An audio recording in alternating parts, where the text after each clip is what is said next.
The unexpected love episode 11 to 15।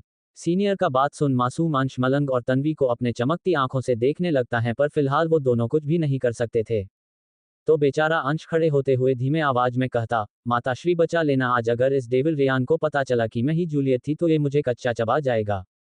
खुद में ही इतना बोलते हुए अंश खड़ा हो जाता है। जैसे ही रेयान का नजर अंश पर जाता, उसके होठों पर क्रूर मुस्कान छा जाता है और वह आराम से सोफे पर लद अंश के सवाल करने का इंतजार करने लगता है। वही अंश रेयान को खुद की तरफ ऐसे देखता पा उसका तो बोलती ही बंद हो चुका था और दोनों एक दूसरे के आंखों में कहीं गुम हो जाते हैं। तभी वहां बैठे प्रिंसिपल गुस्से में कहते, क्या पूछना चाहते हो तुम? पूछो सर, तुम्हारे सामने है। तो लक्ष्य अपने मन में ही कहता, इसी बात का तो अफसोस है। खुद में ही इतना बोल अंश सोचने लगता क्या पूछे। तभी प्रिंसिपल दोबारा कहते, पूछो। अपने प्रिंसिपल का कड़क आवाज सुन अंश बिना सोचे समझे जल्दी जल्दी पूछता, आपकी कोई गर्लफ्रेंड है क्या? आप सिंगल हो? अंश के सवाल को सुन हर कोई हैरान हो जाता है। हे रीडर्स, आइए जानते हैं आगे जो होता है। अंश के सवालों को सुन वहां सभी बैठे हंसने लगते हैं। वही रेयान भी मन ही मन मुस्कुराने लगा था और सारे प्रोफेसर अंश को गुस्से भरे नजरों से घूर रहे होते हैं। वही अंश अपने मन में ही कहता, आउच, लगता है गलत सवाल पूछ लिया।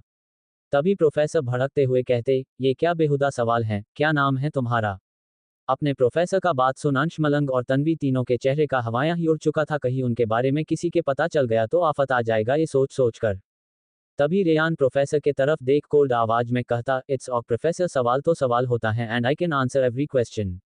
इतना कह रेयान अंश के तरफ देख कहता, सो क्या था तुम्हारा सवाल? मेरी कोई गर्लफ्रेंड है या नहीं और मैं सिंगल हूं यही नहीं? वापस से ये सवाल रेयान को दोहराता देख मासूम अंश का चेहरा शर्म से लाल होता जा रहा था। वह अपना सर नीचे के तरफ झुका धीरे से कहता, नहीं, ऐसा नहीं कहा मैंने। उसके लाल हुए चेहरे को देख रेयान मुस्कुराते हुए कहता, मैं सिंगल हूं और नहीं मेरी कोई गर्लफ्रेंड है अभी तक। ये सुन अंश रेयान के आंखों में देखने लगा था और ना जाने क्यों उसे ये सुनकर अच्छा भी लग रहा था। तभी रेयान अंश के तरफ अपने डार्क नजरों से घूरते हुए कहता, पर अगर तुम चाहो तुम मेरी गर्लफ्रेंड बन सकते हो, I don't have any problems. Ryan के जुबान से ये सुन सभी जोरों से हंसने लगे थे। वही मासूम अंश उसे बहुत गुस्सा आने लगता है और गुस्सा करते हुए वह अपने मन में ही कहता, खड़ूस डेविल, जब देखो तब सबके सामने मेरी इंसल्ट करने में तुला रहता है। पता नहीं इसकी लाइफ में जो लड़की आएगी वो इस जैसे हैवान को कैसे झेलेगी। अंश के चेहरे और उसके एक्सप्रेशन को देख रेयान के लिए समझना बिल्कुल भी मुश्किल नहीं था कि अंश के दिल और दिमाग में क्या इस वक्त क्या चल रहा होगा। फिलहाल तो वह बस अंश के चेहरे को देखते हुए एंजॉय करने लगता है। कुछ ही देर में इवेंट खत्म हो चुका था और सब ऑडिटोरियम से निकलने लगते हैं। वही बाहर निकलते ही तन्वी अंश और मलंग के तरफ देख कहती, यार रेयान कितना फनी है, आज पहली बार मैंने रेयान को ऐसे देखा। मलंग भी इस बात पर एग्री करता है। दोनों बातों में डूबे थे। वही अंश रेयान और उसके कहे बातों को सोचते हुए खुद में ही कहता, कहीं रेयान को पता चल तो नहीं गया कि मैं ही जूलियट बना था स्टेज पर। इतना कह वह खुद में ही जवाब देता, इम्पॉसिबल, मुझ में और जूलियट में फर्क था। जूलियट में मैं बिल्कुल लड़की की तरह लगता हूं पर अंश नहीं लगता लड़कियों जैसा। अंश को बड़बड़ाता देख मलंग और तन्वी उसे ही घूरे जा रहे थे। वही अंश अपना दांत दिखाते हुए अपने सर पर हाथ रख कहता, यार ऐसे मत देखो, मुझे बहुत शर्म आ रही है। तो तन्वी अंश के कंधे पर हाथ रख कहती, वैसे मुझे तुमसे बहुत जलन हो रहा है अंश, रेयान ने तुम्हें पूरे ऑडिटोरियम के बीच उन्होंने तुम्हें प्रपोज किया। इतना कह तन्वी अंश के चेहरे को छूते हुए कहती, सो उसके प्रपोजल का क्या जवाब दोगे, हाँ या ना? तन्वी के बातों को सुन अंश उसका हाथ हटा चिढ़ते हुए कहता, मुझे रेयान में कोई इंटरेस्ट नहीं है, सो प्लीज स्टॉप इरिटेटिंग मी। इतना बोल अंश अपने तेज कदमों के साथ कॉलेज के गेट से बाहर आ जाता है। फिर रुकते हुए उदासी भरे आवाज में कहता, आउच, मैं उस डेविल का गुस्सा बेचारी तन्वी पर क्यों उतार रहा हूं, वो तो सिर्फ मजाक कर रही थी। अपने आप में ही इतना कह अंश पलट कर वापस जाने को था मलंग और तन्वी के पास, पर तभी कोई उसके पीछे से आकर अंश का मुंह बंद कर देता और उसके आंखों में पट्टी डाल उसे जबरदस्ती एक बड़े से कार के अंदर बैठने लगा था। वही अंश को कुछ समझ नहीं आ रहा था और वह हाथ पैर मार उन लोगों को मारने लगता है, पर कोई फायदा नहीं था। अंश बेचारा है बित्तीसा और वो लोग थे हटे कट्टे। वही वो लोग अंश को कार के अंदर बैठा कार स्टार्ट कर कॉलेज से निकल जाते हैं। वही अंश चिल्ला तो सकता था नहीं, क्योंकि उसके मुंह को भी बांध दिया गया था, तो अंश अपना हाथ से उन लोगों को मारने लगता है। तभी वो आदमी अंश का हाथ भी बांध देते और एक आदमी कदम आवाज में कहता, चुप होकर बैठ जाओ बच्चे, वरना यही तुम्हारा काम तमाम कर दूंगा। उसका आदमी का कड़क आवाज सुन अंश को डर लगने लगा था और वह शांत होकर बैठ जाता है फिलहाल के लिए। दूसरी तरफ तन्वी को बहुत ही बुरा लग रहा था और वह खुद पर गुस्सा करते हुए मलंग से कहती, क्या अंश मुझसे नाराज होकर चला गया, अब कभी बात बहू करेगा? इतना कह तन्वी अपने सर पर चमेट मारते हुए कहती, ओफ तन्वी, तेरी स्टुपिडिटी के कारण तेरा नया दोस्त तुझसे नाराज हो गया। वही मलंग उसके हाथ को मारने से रोककर उसके हाथों को प्यार से थाम कहा, अंश इतनी जल्दी बुरा मान जाए, वो ऐसा लड़का नहीं है, जरूर कोई और बात होगा इसलिए वो इतना भड़क गया, पर तुम ज्यादा मत सोचो, मैं कॉल करता हूँ उसे। इतना बोल मलंग अपना फोन निकलता और अंश के नंबर पर कॉल करता है। फोन तो बज रहा था पर अंश उसे उठा नहीं सकता था और ना ही कुछ बोल भी पता। तभी एक आदमी अंश के पॉकेट से फोन को निकाल देखता, स्क्रीन पर मलंग लिखा था। तो वह आदमी फोन काट देता और मलंग के नंबर पर मैसेज कर देता है, मैं घर के लिए निकल गया हूं, तुम भी चले जाओ। इतना टाइप कर सेंड कर देता है। वही जब मलंग अंश का मैसेज देखता तो तन्वी के तरफ देख कहता, अंश घर के लिए निकल गया है तो हमें भी जाना चाहिए। वही तन्वी को अंश से बात करने का बड़ा मन कर रहा था तो वह अंश का नंबर मलंग से ले लेती हैं और तब तक तन्वी का ड्राइवर भी उसे लेने के लिए वहां आ चुका था। फिर तन्वी मलंग को मुस्कुराते हुए बाय कहती और अपने कार के अंदर बैठ चली जाती हैं। उसके जाते ही मलंग खुद में ही कहता, ओह शीट, बहुत देर हो गया, आज भी सर मुझ पर चिल्लाएंगे। खुद में ही इतना बोल मलंग अपनी बाइक के पास जा बाइक में बैठ जाता और हेलमेट पहन बाइक स्टार्ट कर कॉलेज से निकल जाता है। दूसरी तरफ आंखों पर पट्टी होने के कारण मासूम अंश कार में ही बैठे सो जाता है। वही वो आदमी लोग अंश को लेकर एक बड़े से विला के पास ला अपनी कार को रोक देते हैं। फिर अंश को आवाज दे उसे उठाने की कोशिश करते हैं, तब जाकर उन्हें एहसास होता कि अंश हिल भी नहीं रहा है। तो एक आदमी डरे आवाज में कहता, इसे क्या हुआ, कहीं ये बच्चा मर तो नहीं गया। वही अंश के बगल में बैठा दूसरा आदमी झट से कहा, दिमाग खराब हो गया है क्या तुम्हारा, ऐसे कोई मरता है भला, मुझे लगता है ये बेहोश हो गया है। तो पहला आदमी घबराते हुए ही कहता, अगर इस बच्चे को कुछ हुआ तो बॉस हमारा जान ले लेंगे। तो दूसरा आदमी कहता, फिक्र मत करो और खोलो इसे पहले। इतना बोल दोनों अंश के आंखों से और मुंह से पट्टी को निकलते हैं और देखते कि अंश एक प्यारे बच्चे की तरह गहरी नींद में सो चुका है। उसे ठीक ठाक देख दोनों एक लंबी और गहरी सुकून भरा सांस लेते हैं। फिर अंश का हाथ को भी खोल उसे उठा मैंशन के अंदर ले जाते हैं। मैंशन बहुत ही ज्यादा बड़ा और खूबसूरत था। हर कोने में ब्लैक कलर का टी शर्ट और जीन्स पहने गार्ड खड़े थे। फिर वो आदमी लोग अंश को अपने साथ लिए विला के अंदर आ जाता है और उसे सीढ़ियों से चढ़ाते हुए ऊपर के एक बड़े से रूम के बाहर ला खड़ा हो जाते हैं। हर रूम के दरवाजे पर पासवर्ड लगा था और पासवर्ड सिर्फ कुछ लोगों को ही पता था। वही अंश को ले जा रहे वो दो आदमी दरवाजे का पासवर्ड को आसानी से खोल अंश को रूम के अंदर ले जा उसे बेड पर लेटा देते हैं।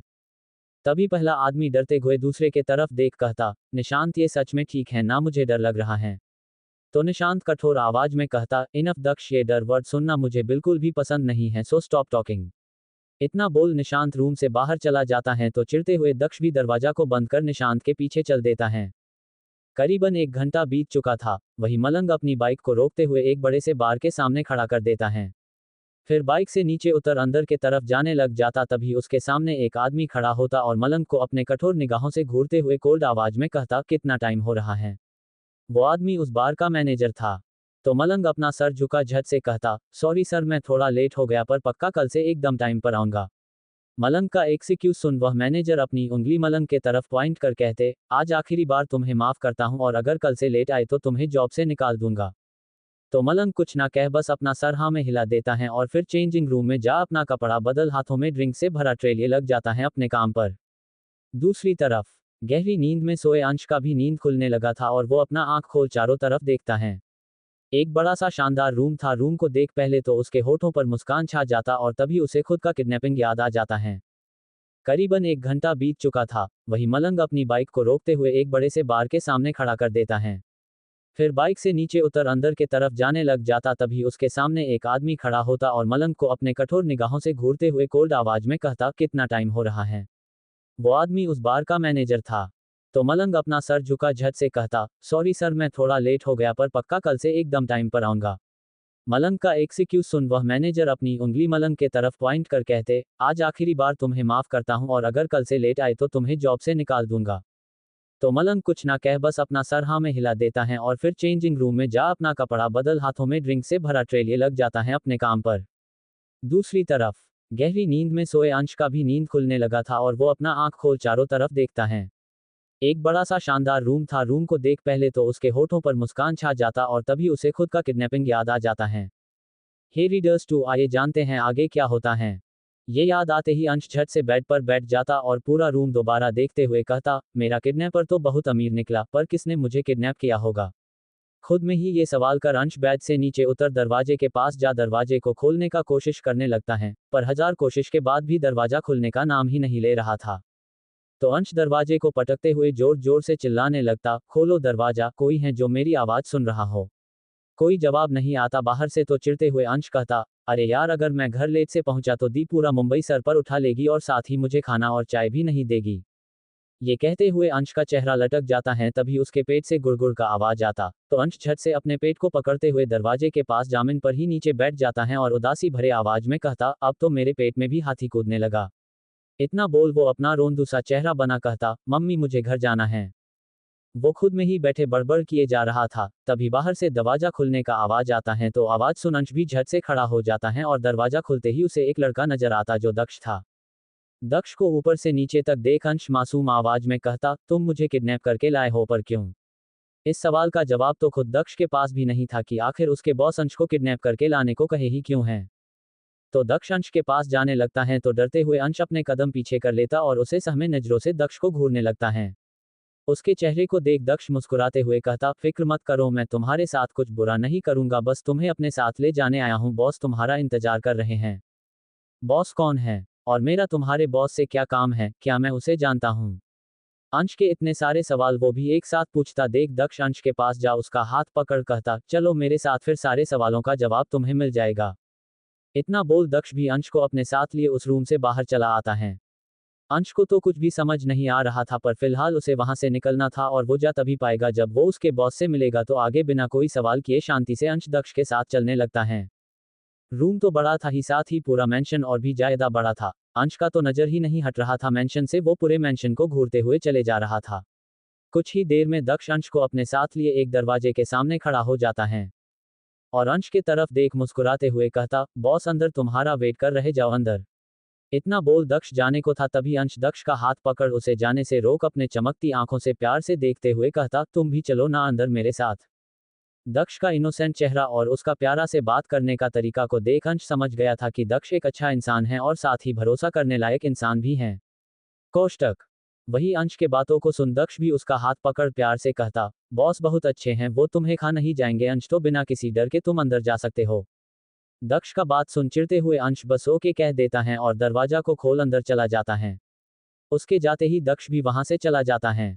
अंदर जा अंश देखता एक बड़ा और खूबसूरत सा रूम था, साथ ही वहां 2 सोफे और शीशे का डिजाइन किया हुआ टेबल लगा था और टेबल पर ढेर सारा खाना और जूस रखा था।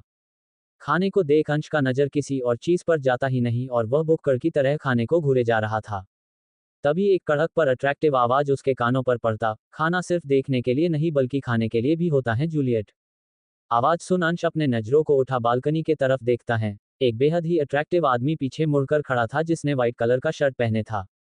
तो अंश उस आदमी को पीछे से ही देख और उसका आवाज सुन वह हैरानी से कहता, रेयान। अपना नाम सुन रेयान के होठों पर क्रूर मुस्कान छा जाता है और वह अंश के तरफ मुड़ते हुए कहता, क्या बात है जूलियट, मेरी आवाज सुनकर इतने जल्दी पहचान गए मुझे? रेयान ये कहे जा रहा था, वही अंश उसका नजर तो सिर्फ रेयान के हॉट बॉडी पर ही टिका था, क्योंकि रेयान ने अपने शर्ट का सारा बटन खोला हुआ था, जिस्म वो बेहद ही हॉट लग रहा था। वही अंश आंखों को बड़ा बड़ा कर रेयान को घूरे जा रहा था। अंश के प्यारे आंखों को देख रेयान उसके पास आ उसके कान के करीब जा सैडिक्टिव आवाज में कहता, अगर ऐसे घुरोगे तो प्यार हो जाएगा मुझसे जूलियट। एक तो पहले ही रेयान आधे कपड़े में था, ऊपर से इतने करीब ये देख अंश का दोनों कान टमाटर की तरह लाल हो गया है, साथ ही उसका दिल भी जोर से धक धक करने लगता है। पर फिर भी अंश अपने धड़कनों पर कंट्रोल करते हुए रेयान को खुद से दूर कर चिढ़ते हुए कहता, ओह तो आपको पता चल गया था कि स्टेज पर मैं ही जूलियट बना था, इसलिए आप मुझे यहाँ लाए हो। वही रेयान अंश के बातों को इग्नोर कर अंश का हाथ पकड़ता है, तो चिढ़ते हुए अंश अपना हाथ उसके हाथ से हटा गुस्से में अपनी उंगली रेयान के तरफ पॉइंट कर कहता, लिसन, मुझे नहीं पता तुमने मेरा किडनैप क्यों किया है, पर मैं तुम्हें बता दूं कि मैं मिडिल क्लास फैमिली से बिलोंग करता हूं और मेरे पापा तुम्हें फिरौती के पैसे नहीं दे सकते, सो तुम अपना टाइम वेस्ट कर रहे हो मुझ पर। ऐसा पहली बार था जो कोई रेयान से ऊंची आवाज में बात करने की हिम्मत कर रहा था, पर अंश के बात को सुन रेयान को गुस्सा नहीं बल्कि हंसी आ रहा था। तो वह अंश का हाथ मजबूती से पकड़ सार्केस्टिक स्माइल के साथ कहता, डेयरिंग हो इसलिए तो मुझे इतना पसंद आए हो। पसंद आया हूँ। ये सुन अंश हैरान था और फिलहाल उसका बोलती ही बंद हो चुका था। उसे अब शांत देख रेयान वापस उसका हाथ पकड़ अपने साथ सोफे के पास ले आता है और उसका कंधा पकड़ उसे सोफे पर बैठा देता, फिर खुद उसके बगल वाले सोफे पर जाकर किसी किंग की तरह आराम से रेयान बैठ जाता। अंश को बहुत ही अजीब सा फील हो रहा था रेयान को देखकर, तो वह रेयान के तरफ देख हकलाते हुए कहता, क्या मतलब था तुम्हारा, तुम मुझे पसंद? वो इतना कहा ही था कि रेयान कठोर आवाज में कहता, खाना खाओ पहले। रेयान के बातों को सुन अंश अपनी घड़ी पर टाइम देखता शाम का 7 बज चुका था, तो वह रेयान के तरफ देख कुछ कहने वाला था। पर रेयान उसके कुछ कहने से पहले ही कहता, डोंट वरी, तुम्हारी बहन को इन्फॉर्म कर दिया हूं कि तुम आज लेट आओगे, so now first eat food and then let's talk comfortably. उद्धरण चिन्ह विस्मयादिबोधक चिन्ह। रेयान के कड़क आवाज को सुन अंश गुस्से में कहता, मुझे भूख नहीं है, जो बात करना है जल्दी करो और मुझे मेरे घर छोड़ दो। अंश के बात को सुन इस बार रेयान को भी गुस्सा आ जाता, तो वह अंश के करीब जा उसके गाल को कस के पकड़ते हुए कठोरता से कहता, एक बार कह दिया तो चुप होकर खाओ, वरना तुम्हें जिंदगी भर अपने पास कैद करके रख लूंगा। रेयान के गुस्से भरे आंखों को देख अंश के आंखों में डर छा जाता है और कस के पकड़ने के कारण उसका गोरा गाल लाल हो गया था और साथ ही आंखों में आंसू भी भर चुका था। पर रेयान उसे इस बात से कोई फर्क नहीं पड़ रहा था और वह अपना हाथ उसके चेहरे से हटा चम्मच में पास्ता डाल खुद उसके होठों के सामने ले आता है और बेचारा अंश उदास हो अपना मुंह खोल खाने लगता। एक चम्मच खिलाने के बाद रेयान कहता, टेबल पर रखा सारा खाना तुम्हारे लिए ही ऑर्डर किया हूं, तो आराम से खाओ। इतना बोल रेयान अपना फोन निकाल कुछ काम करने लगता है। वही अंश खाने के अलावा उसके पास कोई ऑप्शन नहीं बचा था, तो वह भी रेयान को इग्नोर कर खाने पर टूट पड़ता है। अंश का एक आदत था, खाते वक्त उसके होठों पर क्यूट सा पाउट बन जाया करता था जिसमें वो काफी क्यूट लगता था। उसके होठों को देख रेयान का भी नजर अंश पर चला जाता है और वह फोन को चलाते हुए भी अंश को ही देखे जा रहा था। कुछ ही देर में टेबल पर रखा सारा खाना अंश चुटकी में खत्म कर देता है और हाथों में जूस का ग्लास पकड़ उसे पीते हुए कहता, अब बताओ क्या कहना चाहते हो। तो रेयान अंश के थोड़ा करीब जा सार्केस्टिक स्माइल होठों पर ला कहता, मेरी गर्लफ्रेंड बन जाओ। वही अंश जिसके मुंह के अंदर जूस भरा था, ये सुनते ही वो सारा जूस रेयान के चेहरे पर ही फुहारे की तरह उगल देता है और हैरानी हो झट से कहता, क्या बकवास है ये। वही रेयान उसे अंश पर और गुस्सा आने लगता है और अपना फेस टिश्यू पेपर से साफ कर अपने गुस्से को कंट्रोल कर अंश से कहता, कॉन्ट्रैक्ट गर्लफ्रेंड बनने को कह रहा हूं 1 महीने के लिए। पर क्यों। अंश के सवालों को सुन रेयान कहता, क्योंकि मुझे गर्लफ्रेंड चाहिए और तुम परफेक्ट हो मेरे लिए। अंश को कुछ समझ नहीं आ रहा था, तो वह डरते हुए खड़ा हो गया और भागने की तैयारी में था, तभी रेयान उसका हाथ मजबूती से पकड़ अपने गोद में खींच लेता है और गुस्से में कहता, ऑफर दे रहा हूं तुम्हें रेयान सिंघानिया की गर्लफ्रेंड बनने का और इसके बदले तुम्हें ढेर सारे पैसे दूंगा, तो सोच समझ कर जवाब देना। कुछ ही देर में टेबल पर रखा सारा खाना अंश चुटकी में खत्म कर देता है और हाथों में जूस का ग्लास पकड़ उसे पीते हुए कहता, अब बताओ क्या कहना चाहते हो। तो रेयान अंश के थोड़ा करीब जा सार्केस्टिक स्माइल होठों पर ला कहता, मेरी गर्लफ्रेंड बन जाओ। वही अंश जिसके मुंह के अंदर जूस भरा था, ये सुनते ही वो सारा जूस रेयान के चेहरे पर ही फुहारे की तरह उगल देता है और हैरानी हो झट से कहता, क्या बकवास है ये। वही रेयान उसे अंश पर और गुस्सा आने लगता है और अपना फेस टिश्यू पेपर से साफ कर अपने गुस्से को कंट्रोल कर अंश से कहता, कॉन्ट्रैक्ट गर्लफ्रेंड बनने को कह रहा हूं 1 महीने के लिए। पर क्यों। अंश के सवालों को सुन रेयान कहता, क्योंकि मुझे गर्लफ्रेंड चाहिए और तुम परफेक्ट हो मेरे लिए। अंश को कुछ समझ नहीं आ रहा था, तो वह डरते हुए खड़ा हो गया और भागने की तैयारी में था, तभी रेयान उसका हाथ मजबूती से पकड़ अपने गोद में खींच लेता है और गुस्से में कहता, ऑफर दे रहा हूं तुम्हें रेयान सिंघानिया की गर्लफ्रेंड बनने का और इसके बदले तुम्हें ढेर सारे पैसे दूंगा, तो सोच समझ कर जवाब देना। हे रीडर्स, आइए जानते हैं आगे क्या होता है। रेयान के गोद में अंश किसी छोटे बच्चे की तरह हट गया था और उसकी बातों को हैरानी से सुने जा रहा था। अंश के प्यारे बड़े बड़े आंखों को देख रेयान उसके कोमल होठों पर अपना अंगूठा से रब करते हुए कहता, तुम्हें देखकर लग रहा जैसे तुम रेयान की गर्लफ्रेंड बनाने के लिए बेताब हो, पर फिक्र मत करो, गर्लफ्रेंड बनने का तुम्हें अच्छे खासे पैसे भी दूंगा। पैसे का बात सुन अंश उसकी गोद से उठने की कोशिश करते हुए कहता, अपना पैसा अपने पास रखिए, नहीं चाहिए मुझे। ये कहते हुए अंश रेयान का हाथ पकड़ खुद पर से हटा उठकर खड़ा हो जाता है और पीछे पलट जाने को था, वही रेयान भी खड़ा हो कोल्डली कहता, मैंने सुना है तुम एक्टर बनना चाहते हो और उसके लिए तुम एकेडमिक ज्वाइन करना चाहते थे, पर पैसे की प्रॉब्लम के कारण तुम जा नहीं रहे। रेयान जब ये कहा तो अंश का कदम वहीं पर रुक जाता है। वही रेयान अंश के पास जा उसके आगे खड़ा हो कहता है, अगर तुम मेरी गर्लफ्रेंड बन जाओगे तो मैं तुम्हारे एकेडमिक का सारा खर्च की जिम्मेदारी लूंगा और फ्यूचर में भी तुम्हारी हेल्प करूंगा। रेयान का बात सुन अंश सोचने पर मजबूर हो चुका था, क्योंकि ये बात भी सही था, वो इतनी दूर आया ही इस वजह से था और अभी रेयान ये ऑफर खुद ही दे रहा था, तो अंश इनकार कैसे करे ये सोचने लगता है। अंश के चेहरे को देख रेयान के होठों पर क्रूर मुस्कान छा जाता है, तो वह अंश के तरफ देख कहता, वैसे तो रेयान सिंघानिया किसी को सोचने के लिए इतना टाइम नहीं देता, पर तुम्हें कल तक का टाइम देता हूं, अच्छे से सोच समझकर अपना जवाब देना। इतना कह रेयान उसके बेहद करीब जा उसके कान के पास जा कड़क पर सडक्टिस आवाज में कहता, and yes I don't like rejection, so give your answer thoughtfully my dear Juliet. इतना बोल रेयान अपना शर्ट का बटन पूरा लगाते हुए रूम से बाहर चला जाता है। वही अंश रेयान को मन ही मन गाली देते हुए रेयान के पीछे चल देता है। दोनों सीढ़ियों से उतरते हुए हॉल में आने लगते हैं। वही निशांत और दक्ष दोनों हॉल में ही पहले से मौजूद था। रेयान को आता देख दोनों खड़े हो जाते हैं, तो रेयान निशांत के तरफ देख कड़क आवाज में कहता, इसे इसके घर अच्छे से छोड़कर आना। वही निशांत भी झट से कहता, ओके बॉस। निशांत के आवाज को सुन अंश फोसबैक याद करते हुए अपने मन में ही कहता, ओह ये तो वही था जो मेरा काम तमाम करने का बात कर रहा था। मैं इसके साथ जाऊंगा तो पता चला ये मुझे आधे रास्ते में ही खा जाए।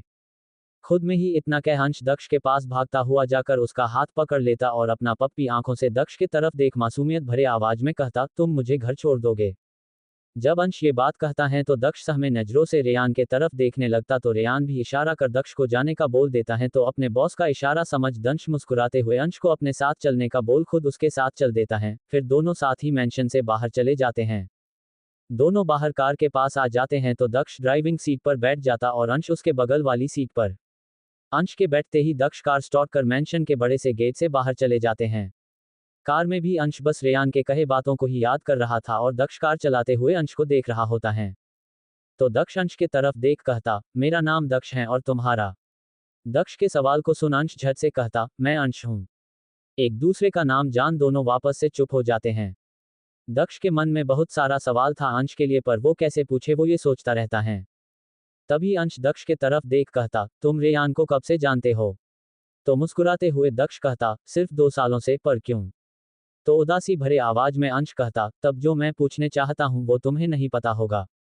इतना बोल अंश खिड़की के बाहर देखने लगता है।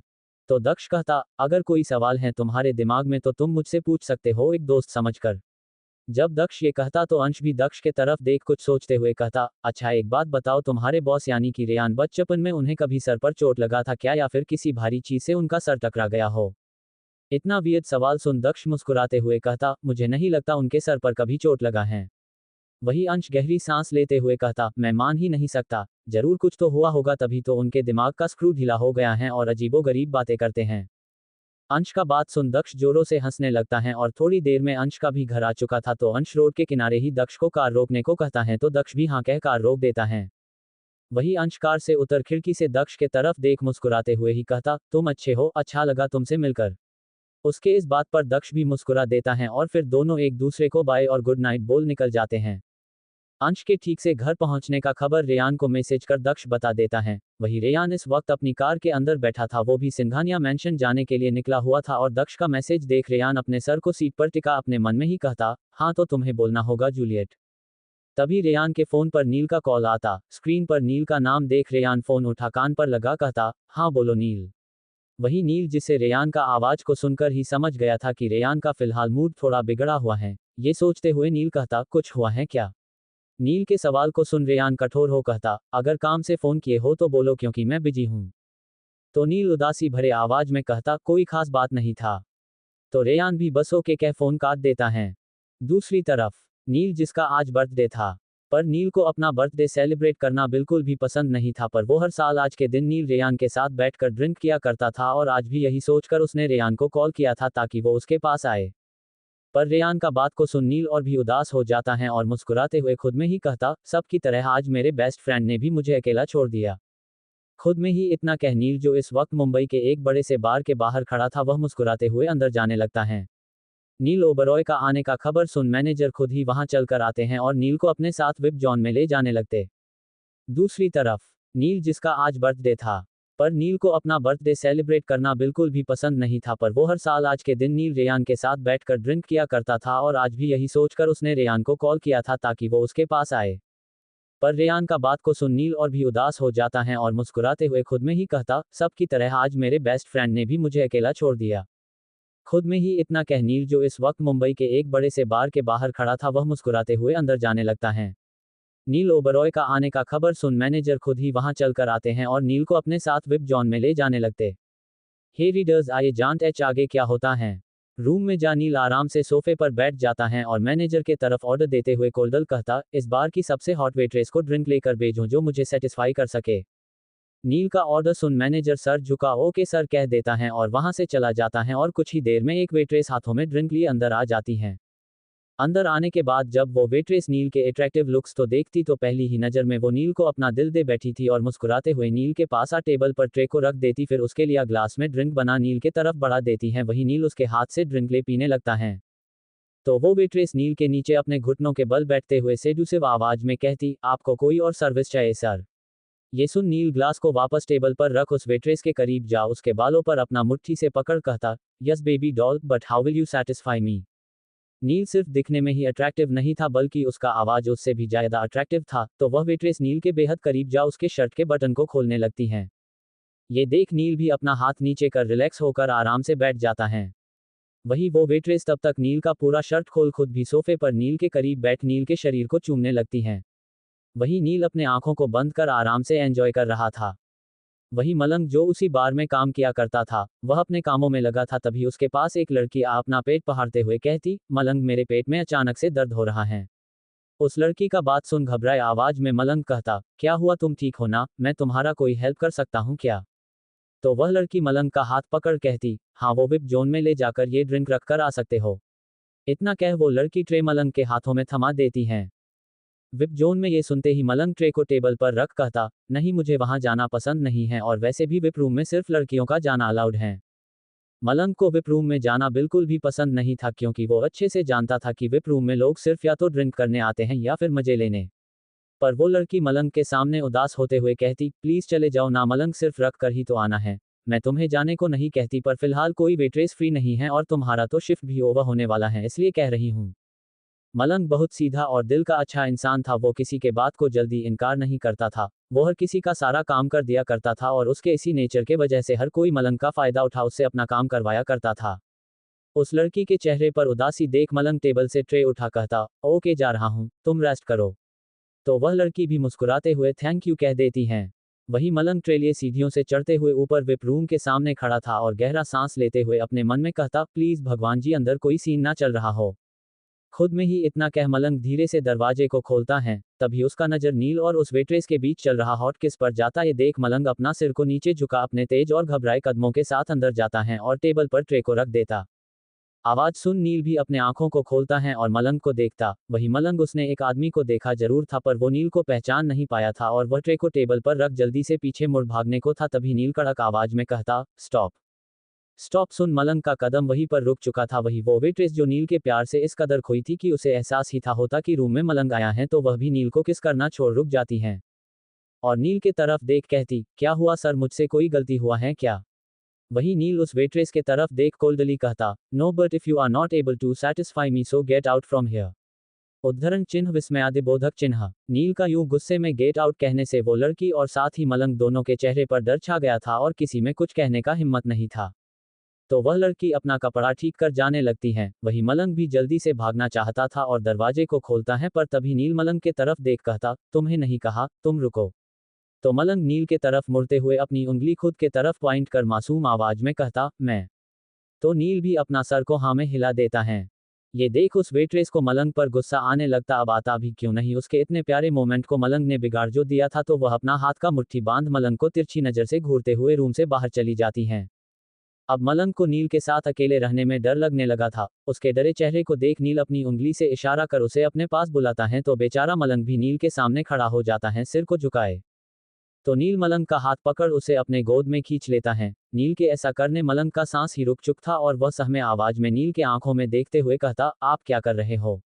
वही नील क्रूर मुस्कान के साथ कहता, कोई मुझे डिस्टर्ब करे मुझे बिल्कुल भी नहीं पसंद, तो बस तुम्हें पनिशमेंट दे रहा हूँ। यूं सुन मलंग नील को हैरानी से उसके आंखों में देखने लगता है और हकलाते हुए कहता, कैसा पनिशमेंट? वही नील मलंग को अपने बाहों में जकड़ उसके होठों के करीब जा सैडिक्टिव आवाज में कहता, sweet and romantic punishment cute boy. इतना बोल नील उसके होठों के करीब जाता है। मलंग आगे कुछ कहना चाहता था पर नील को अपने इतने करीब देख मलंग का जुबान उसके गले पर ही आकर अटक जाता है और वह कस के अपने आंखों को बंद कर लेता है। वही नील ये सब बस मलंग को टीस करने के लिए कर रहा था। मलंग के लाल हुए चेहरे को देख उसे हंसी आ जाता है। नील को हंसता देख मलंग अपने आंखों को खोल देता और चिढ़ते हुए उसके गोद से उठकर खड़ा हो जाता है। वही नील मलंग के तरफ देख कहता, लगता है मुझे भूल गए तुम क्यूट बॉय। भूल गया? पर क्या भूल गया? खुद में ही ये सवाल कर मलंग अपने दिमाग पर जोर डालते हुए नील को देखते हुए सोचने लगता, तभी उसे नील का उस रात को हेल्प करना याद आता है। मलंग के बदलते एक्सप्रेशन को देख नील झट से कहता, तो याद आ गया तुम्हें? तो मलंग बस अपना सिर को हाँ में हिला झुकाए खड़ा था। तो नील मलंग से कहता, आओ बैठकर मेरे साथ ड्रिंक करो, मैं मैनेजर से बात कर लूंगा। वही मलंग झट से कहता, सॉरी सर पर मैं ड्रिंक नहीं करता। मलंग का बात सुन नील खड़ा होता और अपना शर्ट को ठीक कर मलंग का हाथ पकड़ उसे अपने साथ विप रूम से बाहर ले जाने लगता है। नील का यूं हाथ पकड़ने से मलंग को बहुत अच्छा फील हो रहा था और कुछ ना कहते हुए वह नील के साथ नीचे आ जाता है। नील को हंसता देख मलंग अपने आंखों को खोल देता और चिढ़ते हुए उसके गोद से उठकर खड़ा हो जाता है। वही नील मलंग के तरफ देख कहता, लगता है मुझे भूल गए तुम क्यूट बॉय। भूल गया, पर क्या भूल गया? खुद में ही ये सवाल कर मलंग अपने दिमाग पर जोर डालते हुए नील को देखते हुए सोचने लगता, तभी उसे नील का उस रात को हेल्प करना याद आता है। मलंग के बदलते एक्सप्रेशन को देख नील झट से कहता, तो याद आ गया तुम्हें? तो मलंग बस अपना सिर को हाँ में हिला झुकाए खड़ा था। तो नील मलंग से कहता, आओ बैठकर मेरे साथ ड्रिंक करो, मैं मैनेजर से बात कर लूंगा। वही मलंग झट से कहता, सॉरी सर पर मैं ड्रिंक नहीं करता। मलंग का बात सुन नील खड़ा होता और अपना शर्ट को ठीक कर मलंग का हाथ पकड़ उसे अपने साथ विप रूम से बाहर ले जाने लगता है। नील का यूं हाथ पकड़ने से मलंग को बहुत अच्छा फील हो रहा था और कुछ ना कहते हुए वह नील के साथ नीचे आ जाता है। हे रीडर्स, आइए जानते हैं आगे क्या होता है। कुछ ही देर में नील मलंग को अपने साथ लिए बार से बाहर आ जाता और उसके लिए कार का दरवाजा खोलता है। ये देख मलंग नील की तरफ देख सहमे आवाज में कहता, आप क्या कर रहे हो? वही नील कठोर आवाज में कहता, अंदर बैठो। उसके गुस्से भरे आवाज को सुन मलंग आगे कुछ भी नहीं कहता और झट से कार के अंदर बैठ जाता है। उसके बैठते ही नील कार का दरवाजा बंद कर खुद ड्राइविंग सीट पर जाकर आराम से बैठ जाता है, फिर सीट बेल्ट लगा कार स्टार्ट कर देता। तभी नील का नजर मलंग के साइड का सीट बेल्ट पर जाता तो नील कहता, सीट बेल्ट लगाओ। वही मलंग अपनी सोच में डूबा था कि आखिर नील उसे इतने रात को लेकर कहा जा रहा है। वही नील का नजर मलंग पर जाता है तो नील खुद ही मलंग के करीब आ जाता।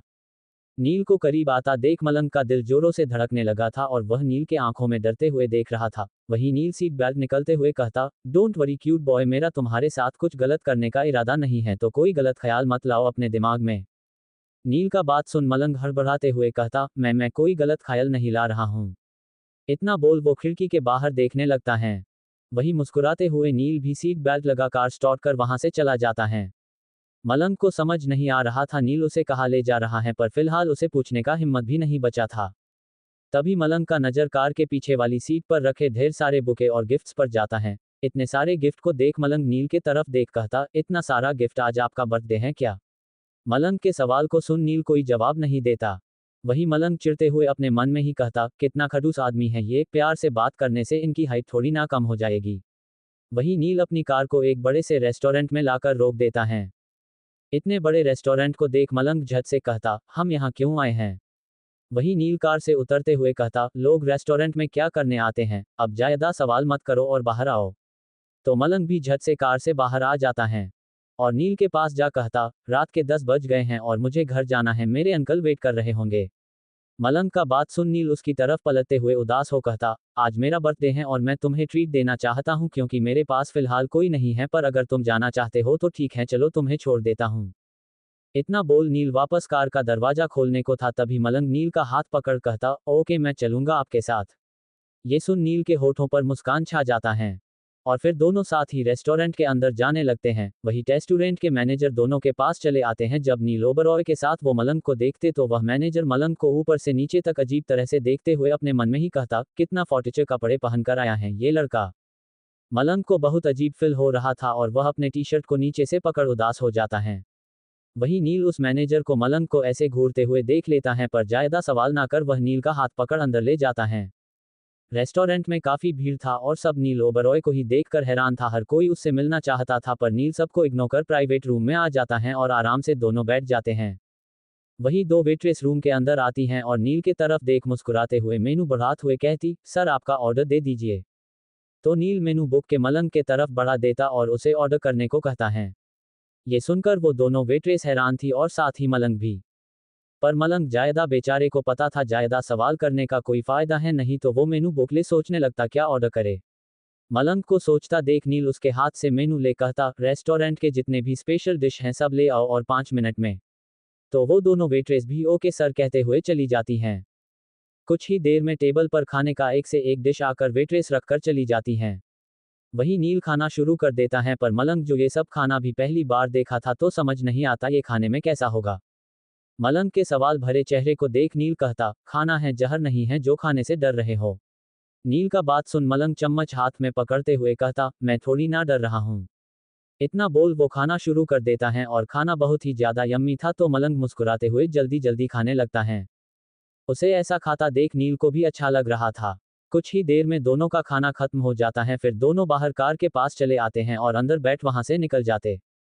करीबन आधे घंटे में मलंग का घर आ जाता है और उस दिन की ही तरह मलंग कार को रोड पर ही खड़ा करने को कहता तो नील भी कार रोक देता है।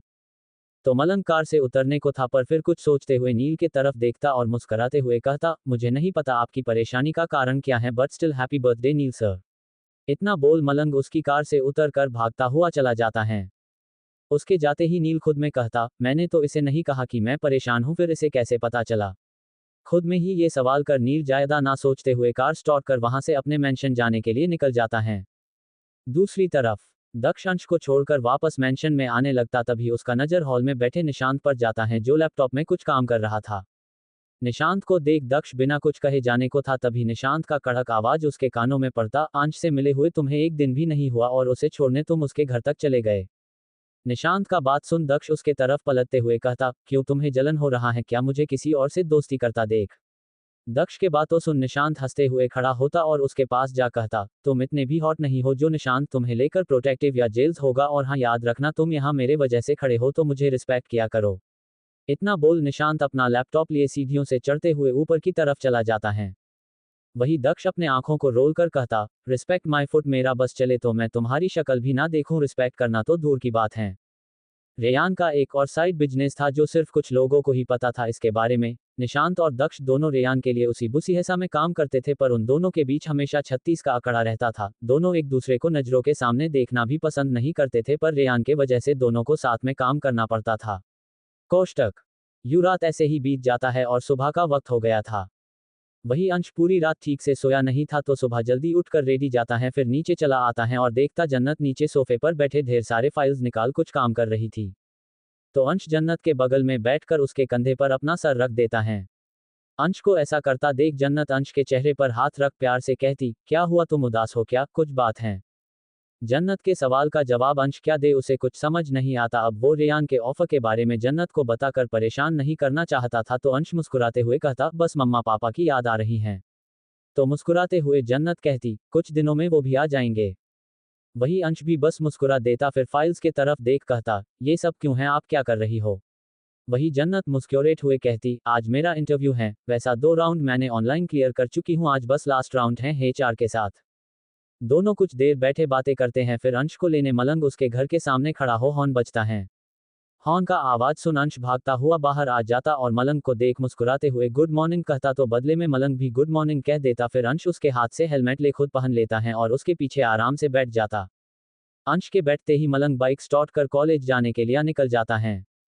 वही तन्वी कॉलेज पहुंच चुकी थी और बाहर ही खड़ी उन दोनों का आने का इंतजार कर रही थी। और कुछ ही देर में वो दोनों भी पहुंच जाते हैं और बाइक को पार्क कर उतरते हुए तन्वी के पास आने लगते हैं। जब तन्वी का बाजार अंश पर जाता तो उसके होठों पर मुस्कान छा जाता है। वही दोनों तन्वी के पास आ जाते हैं, तो तन्वी अंश का हाथ पकड़ उदास होते हुए कहती, कल के लिए तुम मुझसे नाराज हो क्या। वही अंश फ्लटी आवाज में कहता, खूबसूरत लड़कियों से अंश कभी नाराज होता ही नहीं है। ये सुन तन्वी भी मुस्कुराने लगती हैं, फिर तीनों कॉलेज के अंदर जाते हुए अपने क्लास में जाकर बैठ जाते हैं। वही दूसरी तरफ रेयान कॉन्फ्रेंस रूम में बैठा मीटिंग कर रहा था, पर रेयान का नजर सिर्फ उसके फोन पर ही टिका था, क्योंकि अंश के जाने से पहले ही रेयान ने उसे अपना कार्ड दे दिया था ताकि अंश रेयान को कांटेक्ट कर अपना जवाब दे। तो बस रेयान बेसब्री से अंश का कॉल आने का इंतजार कर रहा था। वही प्रेजेंटेशन खत्म हो चुका था, तो एक अदानी रेयान के तरफ देख कहता, so mister Ryan Singhania, how did you like our offer. वही रेयान फोन को देखने में इतना ज्यादा खोया था कि उसे कुछ सुनाई ही नहीं दिया और वह खामोश था। वही रेयान को आज पहली बार सब अब्सेंस माइंड देखकर हैरान थे और आपस में बातें कर रहे होते हैं। तभी रेयान का असिस्टेंट आकाश रेयान के सामने जा कहता, सर प्रेजेंटेशन खत्म हो चुका है। आकाश का आवाज सुन रेयान अपने सेंस में आ सब की तरफ देखते हुए कोंडली कहता, I need time to think about your offer, now the meeting is over. इतना कह रेयान खड़ा हो चला जाता है। वही आकाश वहां सब अच्छे से हैंडल करने लगता है। कुछ ही देर में रेयान अपने केबिन चला आता है और अपनी चेयर पर आराम से बैठते हुए गुस्से में कहता, आज तक इतना इंतजार मैंने किसी नहीं किया जितना तुम्हारा कर रहा हूँ जूलियट, पर लगता है तुम्हारा साथ मुझे वैसा ही पेश आना होगा जैसे सबके साथ आता हूँ। इतना बोल वो अपना लैपटॉप निकाल काम करने लगता है। हेलो दोस्तों, आपको मेरी कहानी कैसी लग रही है कमेंट करके जरूर बताएं और अपना एक लाइक जरूर दें। Thank you.